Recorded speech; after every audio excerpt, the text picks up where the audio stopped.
आज भी आपको उतनी ही कठिनाई और उतना ही संघर्ष करना पड़ेगा। और ऐसा नहीं कि विनोद जी ने पहले शुरू किया तो ये लीडर हो गया है। आप सारे के सारे लीडर हैं। एक बार जोरदार तालियां बजा ली जाती हैं। अरे आप सभी को लीडर बना दीजिए, ये आपको ताली बजा दीजिए। Thank you. अरे थोड़ा बोर्ड आगे लीजिए। साथियों, दुनिया में सबसे आसान काम है आरसीएम में ज्वाइन करना। दुनिया में सबसे आसान काम है, कुछ लगता नहीं है। No written test, no interview, no investment.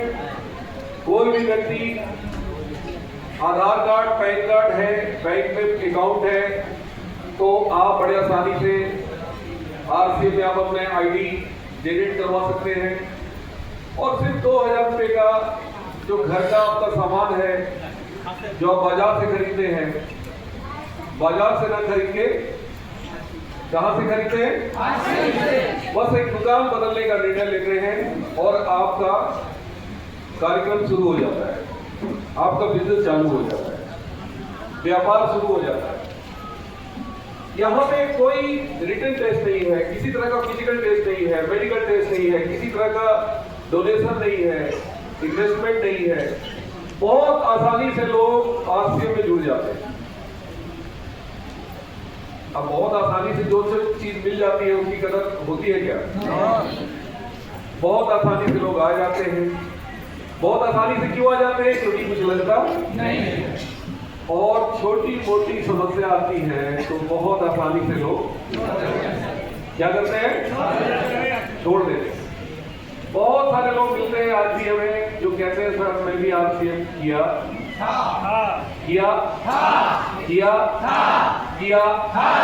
कुछ बैठे होंगे आप, बोलते हैं सर 10 साल पहले जुड़े थे, 15 साल पहले जुड़े थे। कुछ लोग कहते हैं कि सर मैं 2005 में जुड़ा था, मैं 2001 में जुड़ा था। मैं पूछता हूं सर क्या हुआ? तो छोड़ दिए। क्या हुआ था? छोड़ दिए। तो मैं उनको एक ही जवाब देता हूं कि सर आपने आरसीएम छोड़ दिया? अरे हमने तो आरसीएम के लिए यूनियन बैंक की नौकरी छोड़ दी।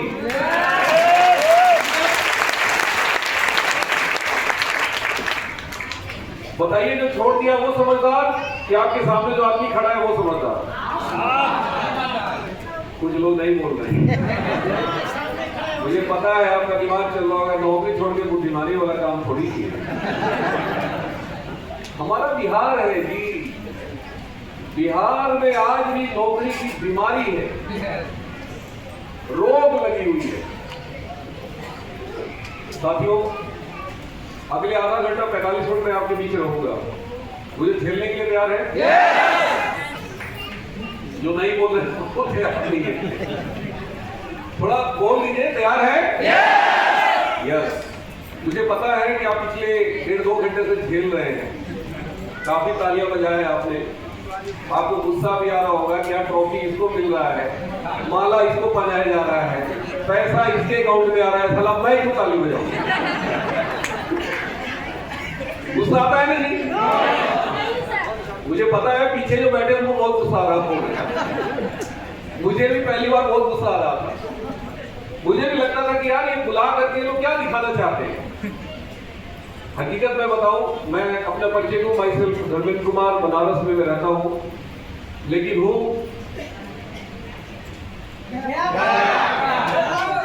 बिहारी, बनारसी नहीं। बनारस में एक लड़का है मेरे ग्रुप में, उसका नाम है श्याम बिहारी। वो जब भी मिलता है तो मैं उसको बोलता हूं तू है श्याम बिहारी, मैं हूं पकिया बिहारी। तो मुझे बिहारी होने का गर्व है। कितने लोगों को बिहारी होने का गर्व है? यस, तालियां बजा दीजिए एक बार जोरदार।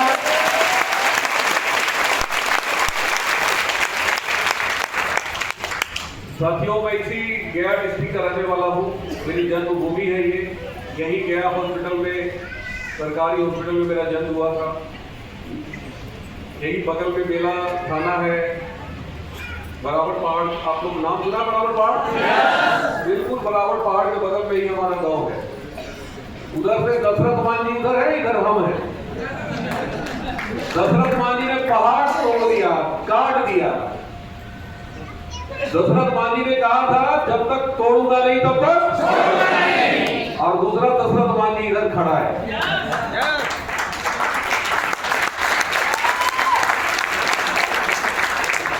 मैंने भी कसम खा लिया है कि जब तक निगेटिव लोगों को तोड़ेंगे नहीं तब तक छोड़ेंगे नहीं।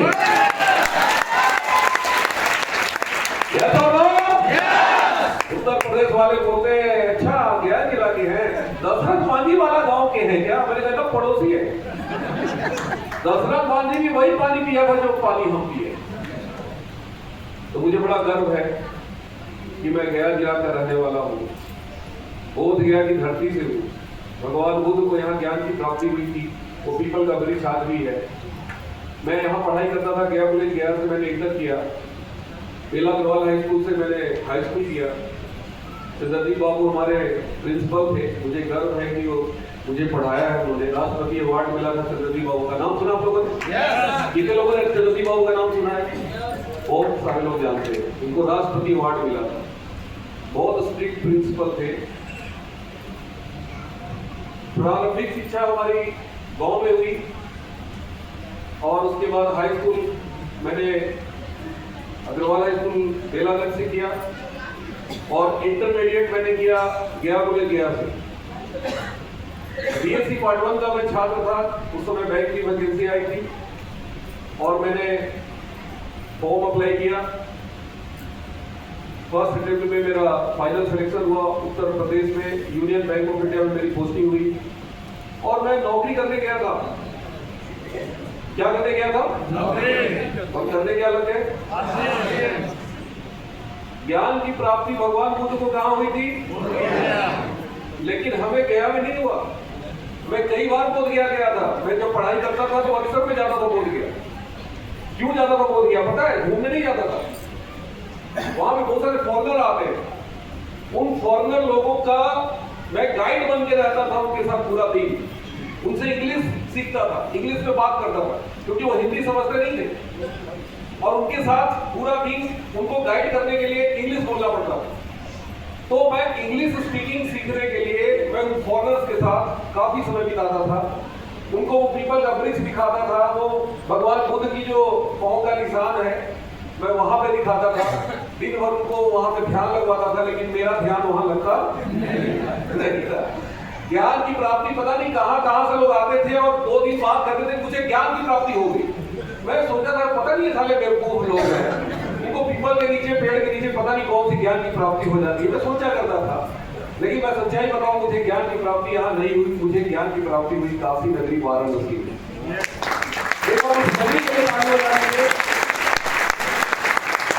भोलेनाथ की नगरी वाराणसी में मुझे ज्ञान की प्राप्ति हुई जब मुझे आरसीएम मिला और माय ग्रेट अपलाइन आदरणीय सुजीत कुमार सिंह युवाओं के लिए जोरदार तालियां। मैं नौकरी करता था, बड़ा घमंड था जी, बहुत अहंकार थी कि मैं नौकरी करता हूं। अभी बहुत सारे लोग नौकरी करने वाले स्टेज पे आए। नौकरी करने वाले लोगों को आर्थिक समझ में नहीं आता। पता है क्यों? क्योंकि नौकरी करने वाले लोग पैसे से अमीर तो नहीं होते, लेकिन घमंड से अमीर जरूर हो जाते हैं। यस और नो? बैंक में मैं नौकरी करता था, मुझे लगता था कि बैंक मेरे बाबूजी का है। किसका है? पब्लिक से ठीक से बात नहीं करना। हालांकि मैं बैंक में काम करता था बहुत, लेकिन अहंकार थी, घमंड था कि मैं बहुत अर्ली एज में बैंक में आ गया था। बड़े बड़े पैसे वाले लोग बैंक में आते हैं, मैं कभी भी पैसे वाले लोगों को पीछे से काम नहीं करता था। मैं बोलता था भाई साहब काउंटर पे आगे आइए, लाइन में लगिए। पावर था, लगता था क्या ये होगा अमीर अपने घर का, लेकिन मेरे सामने तो कस्टमर है। और मैं जॉब किया करता था। मेरा गोल था, मेरा सपना था कि मुझे बैंक में ब्रांच मैनेजर बनना है, चीफ मैनेजर बनना है, मुझे असिस्टेंट जनरल मैनेजर बनना है, जनरल मैनेजर बनना है। जीएम तक का मैं सपना देखता था। कभी सपनों में नहीं सोचा था कि आप सिंह करेंगे, नाम भी नहीं सुने थे आप सिंह। पता ही नहीं था कि आरसी जैसी भी कोई संस्था है, कोई व्यवस्था है जहां आदमी अपना फ्यूचर और अपना करियर बना सकता है। कभी सपनों में नहीं सोचा था। लेकिन इसी तरह की एक मीटिंग थी। उस मीटिंग में मेरा अपना सगा छोटा भाई जबरदस्ती किडनैप करके लाया। आना नहीं चाहते थे। मुझे पता है आज बहुत सारे लोग अपनी मर्जी से नहीं आए होंगे। ऐसे कुछ साथी है क्या, एक बार हाथ खड़ा करें जो अपनी मर्जी से नहीं आए? हाँ हाँ, करिए करिए, कोई दिक्कत नहीं है। देखिए 2 4 5 10 लोग खड़ा कर रहे हैं, बाकी नहीं कर रहे हैं। पता है क्यों नहीं कर रहे? क्योंकि किडनैपर बगल में बैठा है। वो बेचारे टेंशन में है कि हाथ खड़ा करने से नाराज हो जाएगा। अरे आप चिंता मत करिए, वो नाराज नहीं होगा, क्योंकि उसको भी किसी ने किडनैप करके लाया था। सब वैसे ही आते हैं, ये तो नो। तो मुझे भी किसी ने किडनैप करके लाया था। मैं सबसे पीछे बैठा था। पीछे जितने बैठते सब होशियार लोग बैठते हैं, और मेरी नजर में जितने पीछे वाले हैं ना, वो सब डायमंड मेरे को दिख रहे हैं। भैया हाथ से तो मिला दो आप लोग। Yes, very good. अच्छा, होशियार लोग पीछे क्यों बैठता है? जैसे ही मौका मिलेगा पतली गली से निकल लेगा। आगे वाले को तो टेंशन होगा, लेकिन पीछे वाले। तो मैं भी इसी चक्कर में पीछे बैठा था कि मौका मिलते ही। लेकिन जो मीटिंग होने लगी, लोग तालियां बजा रहे थे, सीढ़ियां बजा रहे थे, और मैं कस के ऐसे करके बैठा था। मेरा छोटा भाई बार बार ऐसे करता है कि बजाओ। मैं जानबूझ के और पकड़ लेता। मैं कहा सब बेवकूफ है, मैं थोड़ी बेवकूफ। बिल्कुल ताली नहीं बजा रहा। मुझे ऐसा लग रहा था कि पागलों की झुंड में आ गए। लेकिन थोड़ी देर बाद मुझे अच्छा लगने लगा। अच्छा क्यों लगने लगा? क्योंकि मेरी तो उत्सुकता बढ़ गई। यार ये इतनी एक्साइटेड क्यों है? क्या ये सब झूठी बोल रहे हैं? कोई आता 50,000, मुझे लगता है कि यार इनको कंपनी वालों ने 200 रुपया दिया होगा, झूठ बोल। कोई आता 1 लाख, मुझे लगता है कि यार इसको 500 रुपया मिला होगा, रहेगा। लेकिन झूठ बोल करके लोग इतना खुश क्यों है?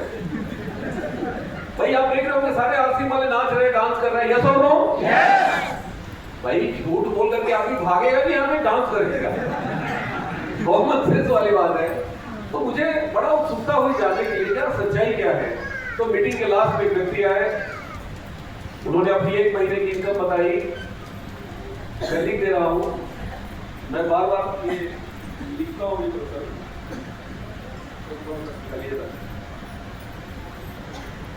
वो आज हमारे मेंटर हैं, मेरे गुरु हैं, उनका नाम है सुजीत कुमार सिंह। एक बार जोरदार तालियां के लिए बजा दीजिए।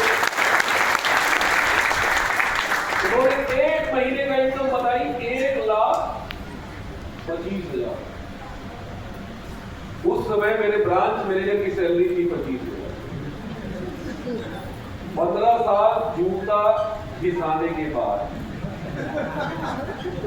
जूता घिसने दे रहा हूं, घिसाने के बाद 15 साल, और वो बंदा मात्र 3 साल।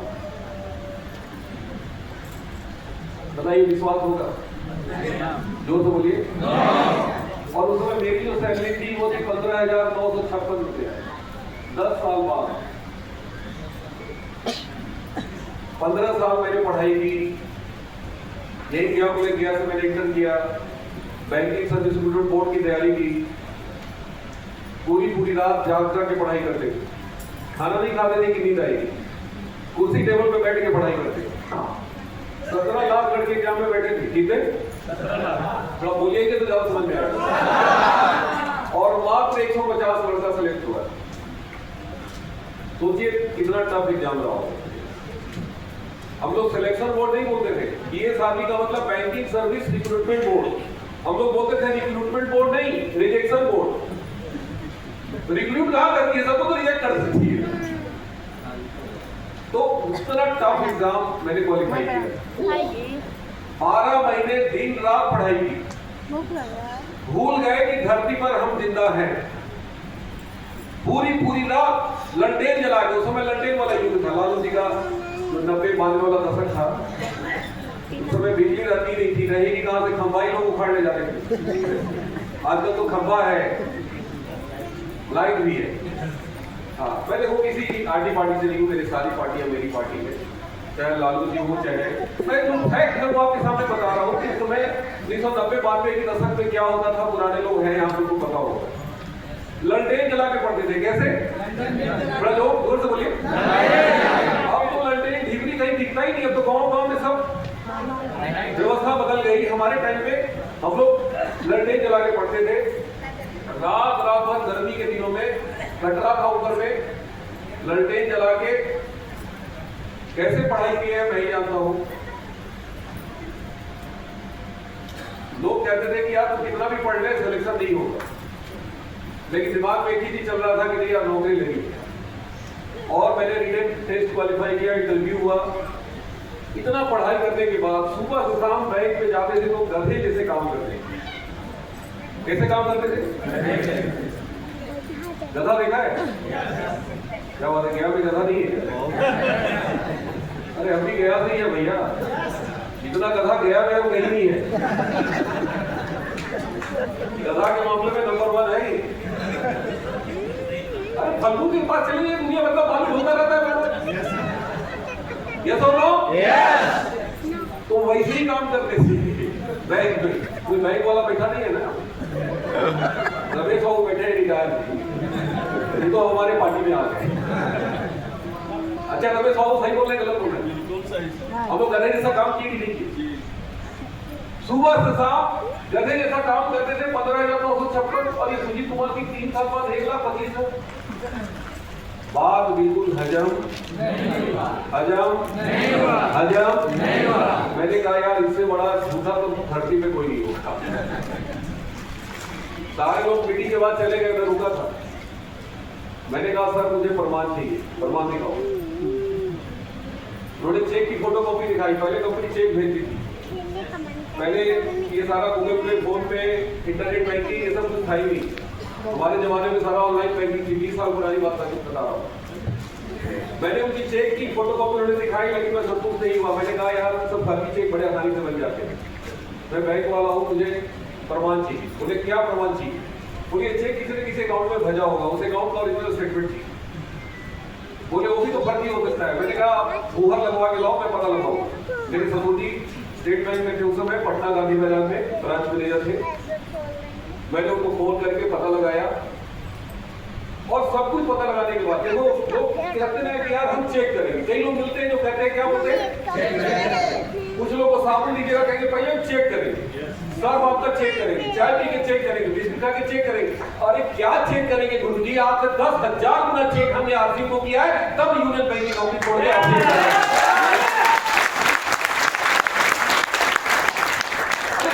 दिमाग चेक करने में लगाओगे यार, जितना चेक करने में लगाओगे उससे ज्यादा अगर आरसी में लगा लिए ना तो बड़ा बड़ा चेक आने लगेगा। यस और नो? लेकिन हम अपनी आदतों से मजबूर हैं।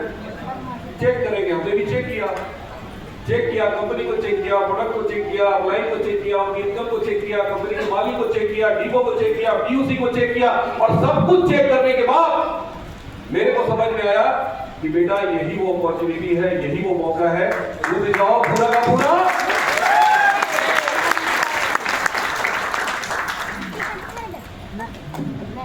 भाई साहब एक बार निर्णय ले लिए ना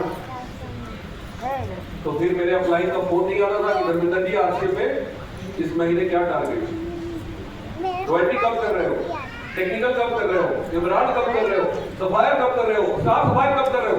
अभी नहीं किए, लेकिन मैं बताना चाहता हूं क्यों नहीं अपलाइन का फोन आया, क्यों मुझे मोटिवेट करने की जरूरत नहीं पड़ी। कारण क्या था? कारण बस एक ही था कि मैं हमेशा अंतरात्मा की आवाज को सुनता हूं। हर इंसान के अंदर एक हनुमान है, लेकिन हम उस अंतरात्मा की आवाज, उस हनुमान की आवाज को नहीं सुनते। हम किसकी सुनते हैं? पड़ोसी। किसकी सुनते हैं? पड़ोसी। थोड़ा जोर से बोलिए। कुछ भी करना होगा तो किससे पूछते हैं? मुझे याद है मैं छोटा छोटा था तो जब मैं बीमार पड़ता था, परिवार के सदस्य बीमार पड़ते थे तो हमारे बाबूजी पड़ोसी से पूछते थे। क्या पूछते थे? मोदी डॉक्टर से दिखाई हो तो पड़ोसी, मुझे लगता है कि हो सकता है एक्सपर्ट हो, उनके घर में कोई होगा डॉक्टर। तो वो बोलते थे कि चलो ना ये सरकारी हॉस्पिटल मेला बहुत बढ़िया है, लेकिन चले आते बाबू। जब उनके घर में कोई बीमार पड़े तो वो किसे पूछे आके? मेरे बाबूजी से। मैं कहा यार क्या चक्कर है, कोई निर्णय क्यों नहीं ले पाता? ना हमारे बाबूजी निर्णय ले पाते, न पड़ोसी निर्णय ले पाता। और ये हमारे हिंदुस्तान की सबसे बड़ी बीमारी है। आज यहाँ आपको समझ में आ गया? आरसीएम बाहर निकलेंगे, 4 आदमी बोलेगा आरसीएम का नाम करके छोड़ दिए, घर में जाके कहाँ क्या है सब निकल जाएगा, कुछ याद नहीं रहेगा। बताइए होता या नहीं होता? थोड़ा जोर से बोलिए, होता या नहीं होता? हिंदुस्तान की बीमारी है, महामारी है। हम इतने कमजोर लोग हैं कि पड़ोसी की बातों पे, दूसरों की बातों पे ज्यादा भरोसा करते हैं और खुद के आंखों के देखी हुई, सुनी हुई बात पर भरोसा अरे क्यों नहीं करते यार? चेक करो ना, आपके सामने आदमी खड़ा है, 12 साल यूनियन बैंक की नौकरी करके रिजाइन कर दिया, चेक करो ना। आप जाके घर में बोलिए पत्नी से कि एक आदमी आया था यूनियन बैंक की नौकरी छोड़ के, स्टेट बैंक की नौकरी छोड़ के आरसीएम कर रहे हैं।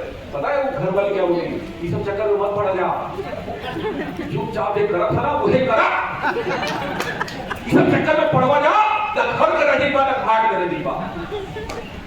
यस और नो? और बीवी की बात ठीक कर रही है,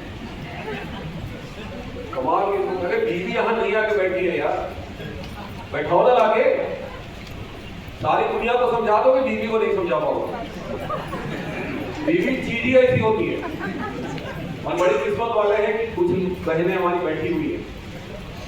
आपके पतिदेव समझ गए हैं क्या? समस्या है ये श्रापित बिजनेस है। पत्नी को समझ में आता है तो ससुरा पति को नहीं आता, और पति को समझ में आ जाएगा पतनियां बहुत तड़पाएगी, बुलाएगी, इसको आरसीएम कर बोला, अब आग में कूद जाएगा, बेचारा क्या करेगा? कई लोग हमें मिलते हैं, कहते सर हम तो करना चाहते हैं, क्या हुआ? तो हमारी बीवी नहीं करती। अजब गजब का रोग है हमारे देश में।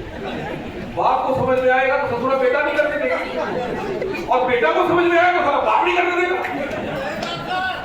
होता है नहीं होता? कितने लोगों के साथ होता है? हाथ खड़ा करो, हाथ खड़े हो गए, तालियां बजा दो।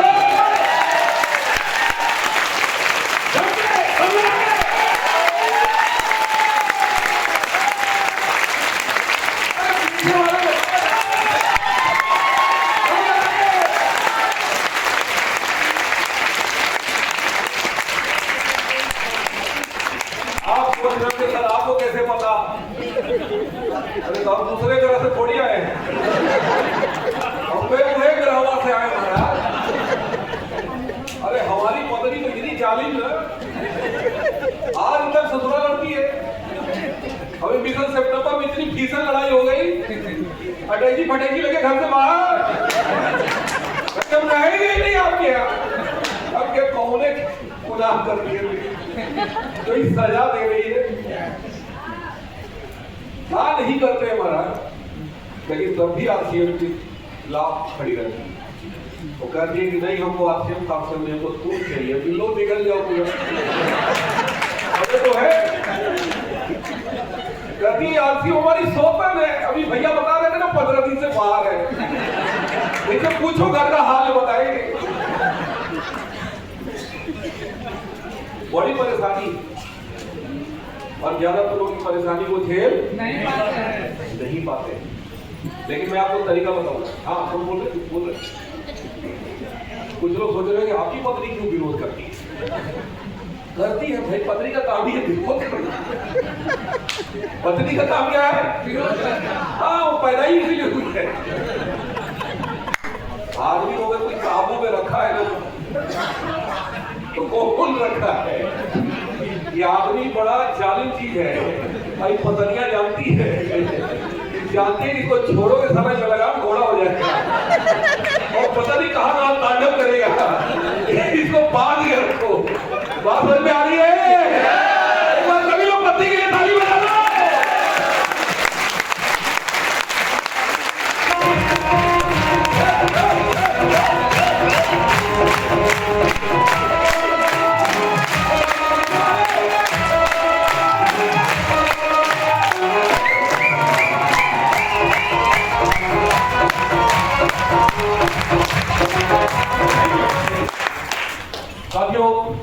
दौर में बहुत परीक्षा होती है, सबके साथ होती है यार। सुरेंद्र वर्मा जी के साथ भी हुआ, सुजीत कुमार सिंह के साथ भी हुआ, हमारे साथ भी हुआ, सबके साथ होता है और आपके साथ भी हो रहा है। लोग नहीं बोल रहे आप बोलो या मत बोलो, होगा। बिना परीक्षा के आप एक कदम आगे नहीं बढ़ सकते। हर लेवल पे परीक्षा होगा, रॉयल्टी पे परीक्षा होगा, टेक्निकल पे परीक्षा होगा, एमराल्ड पे परीक्षा होगा, स्टार एमराल्ड पे परीक्षा होगा, रूबी पे परीक्षा होगा, होता है। तो मैंने चेक किया और चेक करने के बाद निर्णय लिया। क्या निर्णय लिया? क्या निर्णय लिया? नहीं यार, आरसीएम करना है, निर्णय नहीं लिया। आरसीएम ही करना है।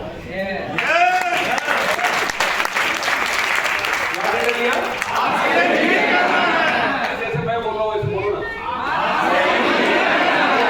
आंख बंद करके बोलिए, ऐसे हाथ ऐसे करो। आरसीएम अंदर से आवाज को आई नहीं, आरसीएम नहीं करना है। कुछ नहीं होगा महाराज, 4 आदमी आके ना इरादा निर्णय सब बदल देगा। 4 आदमी, कितना? राम नाम सत्य है। बाहर निकलिए, उन सब इंतजार कर। अंदर खतरनाक बॉम्ब बनाया जा रहा है, सालेवानी को फोड़ देंगे। निर्णय, दुनिया में जितने भी लोग ऊंचाई पे गए हैं, ये संयोग और किस्मत से नहीं गए, ये साधारण कार्य करके नहीं गए, साधारण छोटे मोटे निर्णय से नहीं जाते। दुनिया में जितने भी लोग शिखर में जाते हैं, ये सारे के सारे निर्णय लेते हैं। क्या लेते हैं?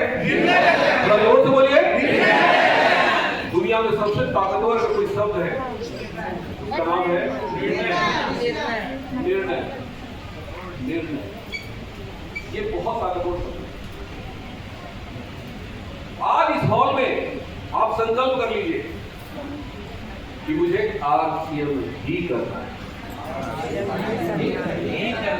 आरसीएम, आंख बंद करके आरसीएम ही करना है। अंदर से आवाज आएगी। दिक्कत क्या है कि हम अपने अंदर की आवाज को सुनते ही नहीं, हम दूसरे की आवाज को बहुत ज्यादा सुनते हैं, बहुत ज्यादा असर है हमारे ऊपर, लेकिन अंतरात्मा की आवाज को कभी नहीं सुनते। आप कुछ भी गलत काम करते हैं, बताइए अंदर से आवाज आती है कि मत करो? बस जोर से बोलिए।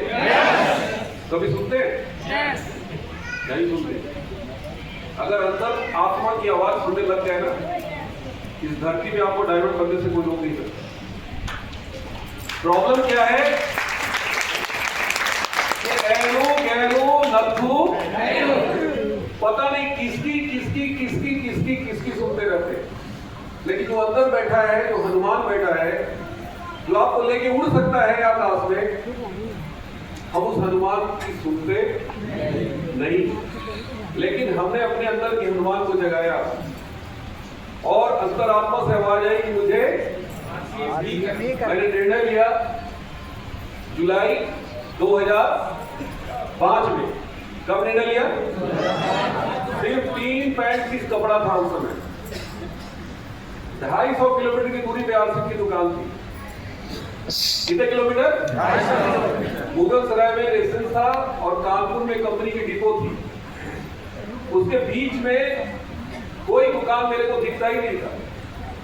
लोग पूछते थे कि सामान कहाँ मिलेगा, अगर उनको बता देते कि 250 किलोमीटर की दूरी पे मिलेगा तो आके मेरे साथ आता कि छोड़ देता। मैं बोलता था सर सामान आपके घर पहुंचाएगी, होम डिलीवरी। क्या बोलते थे? Home delivery.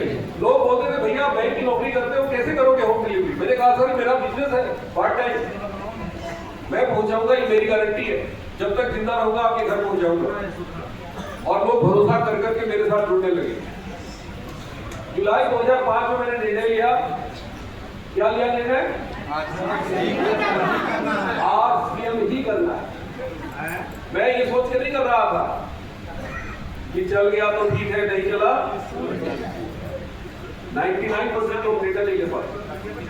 हमारे हिंदुस्तान में सबसे बड़ी बीमारी यही है, लोगों को निर्णय की ताकत का अंदाजा नहीं है, पता ही नहीं है कि आपका एक निर्णय आपकी जिंदगी में कितना बड़ा भूचाल ला सकता है। कहते हैं कि एक बार 3 वैज्ञानिक बैठे थे, एक था अमेरिकन, तीन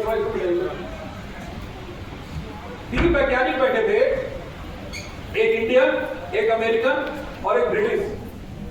तीनों बैठ के कॉफी पी रहे थे रेस्टोरेंट। क्या पी रहे थे? कॉफी। अब ब्रिटिश जो था, जो अंग्रेज था, उसका जब कॉफी खत्म हो गया तो उसने कप को टेबल पे ऐसे रख दिया। खाली आदमी जब कॉफी खत्म हो जाता तो रख देता है। अमेरिकन जो था वो कप को उल्टा रख दिया। समझ रहे बात को?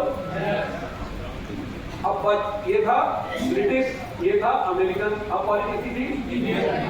इंडियन को देखा देखी बहुत करते हैं, अपना निर्णय ले नहीं पाते। देखा क्या ये सीधा रखा है, ये उल्टा रखा है। इसने अपना दिमाग लगाया और इसने कप को उल्टा ऐसे करके सुधार दिया। बात समझ गए? अब ये अंग्रेज और ये जो अमेरिकन थे का सर चकरा के बोला यार ये कौन सा तरीका है? बोला पहले तुम लोग पता नहीं उल्टा पुल्टा करके क्यों रखे हो? तो ब्रिटिश साहब बोला कि आएगा बैरा, मुझे कॉफी और चाहिए, डाल के चला जाएगा। बोला तू लोग क्यों पलट दिया? बोले मुझे नहीं चाहिए इसलिए मैंने पलट दिया। बोले तू ऐसे क्यों रखा है? बोले बैरा आएगा तो उठा के दे दिया तो ठीक है, नहीं दिया तो।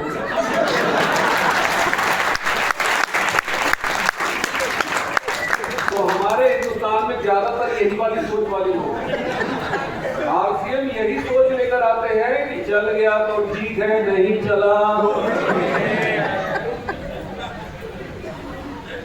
कितने लोग एग्री करते हैं? हाथ खड़ा करके बताइए। सब ऐसे ही है यहाँ पे।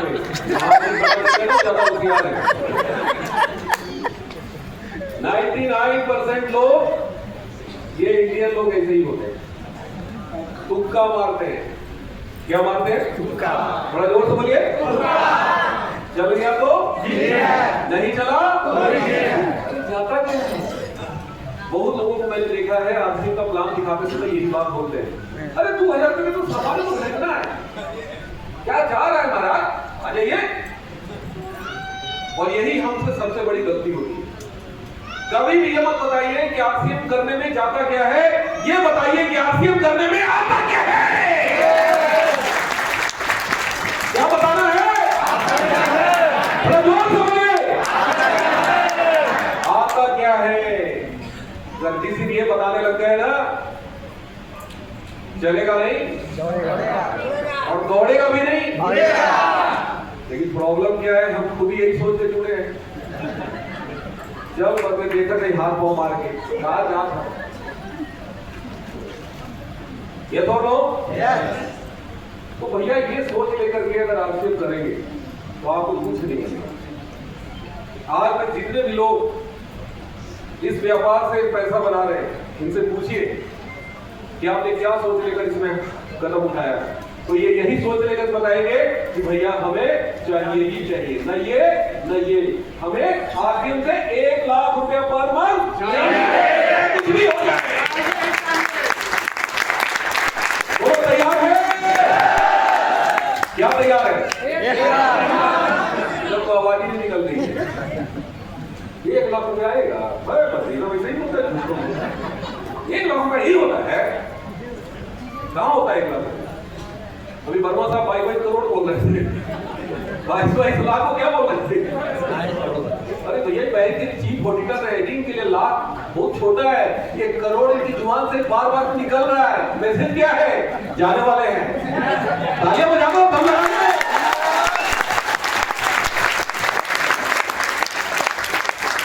अरे लाख बहुत छोटा है यार, आपने उसको बड़ा बना रखा है।